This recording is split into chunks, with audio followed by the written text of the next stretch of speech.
సురక్షితంగా ఆయన సన్నిధిలో నిలబెడితే ఆయన చేసిన నువ్వు మేలుని మర్చిపోయావు. ఈరోజు నిన్ను పుట్టించిన వాడిని నువ్వు విసర్జించవు, నిన్ను కనిన దేవుని నువ్వు మర్చిపోయావు. ఈరోజు ఆయన నిన్ను కన్నాడు. నిన్ను ఎలా కన్నాడు అని అంటే, నేను చేసిన పాపాలకి ఆయన కల్వరి శిలువలో బలి అయిపోయి తన రక్తముతో నిన్ను కన్నాడు. ఈరోజు ఆయన స్వరూపంలో నిన్ను చేసుకున్నాడు. ఈరోజు మనందరం ఎవరి స్వరూపం అండి? నా కుమారుడు నా ముక్కే వచ్చింది అని అనుకుంటావు, కానీ అది ఎవరి స్వరూపం అంటే దేవుని స్వరూపంలో మనం ఉన్నాం. ఈరోజు ఆది దంపతులు ఆదాము అవ్వనే దేవుడు ఇలా ఉండాలని నరుడని చేసుకోలేదు.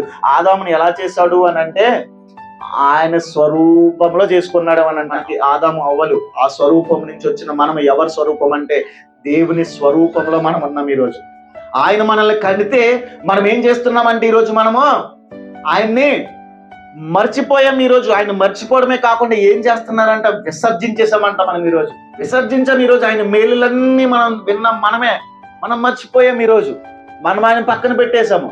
అందుకే ద్వితీయోపదేశ కాండంలో చాలా చక్కగా రాయబడి ఉంది, నిన్ను పుట్టించేవాడిని నువ్వు విసర్జించావు. నిన్ను ఎవరైతే పుట్టించారో వాళ్ళని విసర్జించావు.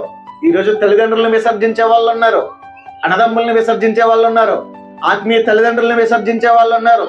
వీళ్ళందరినీ నువ్వు విసర్జిస్తున్నావు అంటే కారణం ఏంటంటే నువ్వు దేవుని విసర్జిస్తున్నావు అన్న విషయాన్ని మర్చిపోయావు. ఈరోజు